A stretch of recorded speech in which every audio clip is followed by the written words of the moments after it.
అన్ని కూడా తట్టుకొని నిలబడ్డని చెప్పంటున్నాను. అయినప్పటికీ కూడా ఏదైతున్నదో ఇవాళ నేను తట్టుకొని నిలబడ్డా, కానీ రాష్ట్ర భవిష్యత్తు కూడా ప్రధానం అని చెప్పంటున్నాను. వీళ్ళ ఆనాడు ఏదైతే 2023 సాధారణ శాసనసభ ఎన్నికల్లో ఒక్కరికొకరు ఏముంటుందంటే ఇంకా మెరుగైన పాలన కావాలి, ఇంకా మాకేదో భవిష్యత్తు కావాలనుకుంటాం. ఆనాడు ఏదైతే 10 సంవత్సరాల కేసీఆర్ పాలనలో తెలంగాణ సమాజానికి కల్పించినటువంటి యొక్క పరిష్కారాలు ఏదైతుందో, అభివృద్ధి ఉందో, ఇంకా మెరుగైన పాలన కావాలని చెప్పి కాంగ్రెస్ పార్టీ మరి మీరు పేర్కొనడం జరిగిందో దాన్ని ప్రజలు ఆకర్షితులైంది. కాంగ్రెస్ పార్టీకి అవకాశం కల్పించింది. కానీ రియల్లీ ఏదైతుందో నా అనుభవం చెప్పంటున్నాను.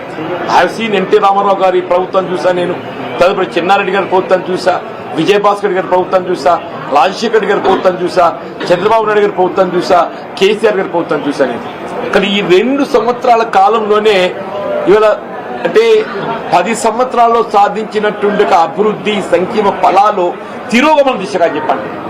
కేసీఆర్ గారు ఏ ఉద్యమ నేతగా తెలంగాణ రాష్ట్రాన్ని సాధించడానికి వారు ఉద్యమించిండ్రో, వారి సాధారణంగా తెలంగాణ రాష్ట్ర భవిష్యత్తు నిర్మాణానికి 10 సంవత్సరాలు కృషి చేస్తే అది 2 సంవత్సరాల్లో తిరోగమన చేయక వీళ్ళ ప్రజలు ఏదైతుందో అంటే నేను ప్రాక్టికల్ చెప్తున్నాను. ఇవాళ నేను మీరేదో వచ్చిందో అని చెప్పని బీఆర్ఎస్ లో జాయిన్ కావాలని చెప్పి ఇక్కడ నిర్ణయం ప్రకటించడం కాదు చెప్పంటున్నాను. నేను ఆనాడే నిర్ణయం తీసుకోవాలని చెప్పని నేను కొంతమంది నాకు గుర్తు పెట్టి అయినా నేను I want to study the mind of the people. ప్రజాభిప్రాయం ప్రజలు ఏ విధంగా స్పందన ఉందో గమనిస్తామని చెప్పండి. మా మిత్రులు సహచరులు శివప్లాసులు యొక్క అభిప్రాయం కూడా సేకరించామని చెప్పని ఈ 2 వారాన్ని ఓపిక పెట్టని చెప్పండి. మా మిత్రులు శివవిలాసులు సహచరులు వారి యొక్క సూచనలు సలహాలతో పాటుగా ముఖ్యంగా ప్రజాభిప్రాయాన్ని గమనించండి. నేను ఈ మధ్య ఒక 4-5 days బ్యాక్ ఇట్లా ఒక ప్రెస్ కాన్ఫరెన్స్ పెట్టింది. మా ప్రెస్ మిత్రులు కూడా ఇంకా మీరు ఎందుకు ఓపిక పడుతుంది సార్, ఏదో నిర్ణయం ప్రకటిస్తే అయిపోతాయి కదా, ఎందుకు మీరు అనుకున్నట్టు ప్రకటించి ముందుకు పోతే అయిపోతాయి కదా అని చెప్పని మా పాత్రికేయ సోదరులు కూడా ఏది ఇస్తుందో they to have suggested me. అంటే ఇవాళ ఏది ఇంకా మీరు రీచ్ అవ్వాల్సిన అవసరం లేదు, you can go further, you can go head అనే ఒక భావ సూచనలు మా పాత్రికేయ సోదరులు కూడా పొందడం జరిగిందని చెప్పండి. అంటే ఇవాళ ఏది ఇస్తుందో కేసీఆర్ గారి యొక్క నాయకత్వంలో పనిచేసే ఒక అవకాశం మీరు అన్నట్టు 2014లో నాకు వచ్చింది. అయినా కానీ ఇది పొలిటికల్ కమిట్మెంట్ తోని నేను కాంగ్రెస్ లో కొనసాగింది. బట్ ఇవాళ పరిస్థితి లోపల ఏదైతుందో నేను వ్యక్తిగతంగా కాంగ్రెస్ లో ఎదుర్కొంటున్నటువంటి ఒక మానసిక ఇబ్బందులకు తోడు ఏదైతుందో నాకు రాష్ట్ర హితం ప్రధానం కనబడుతుందని చెప్పి ఎవరికైనా ప్రజా జీవితం అనేది రాష్ట్ర హితం అని చెప్పండి.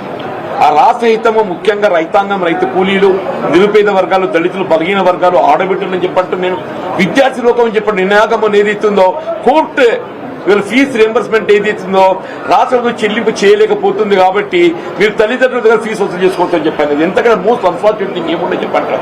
ప్రభుత్వం యొక్క వైఫల్యానికి ఇంతకన్నా పెద్ద నిదర్శనం ఏముంటుందో చెప్పంటున్నాను. విద్యార్థులంటే రాష్ట్ర భవిష్యత్తు, దేశ భవిష్యత్తు అని చెప్పంటారు.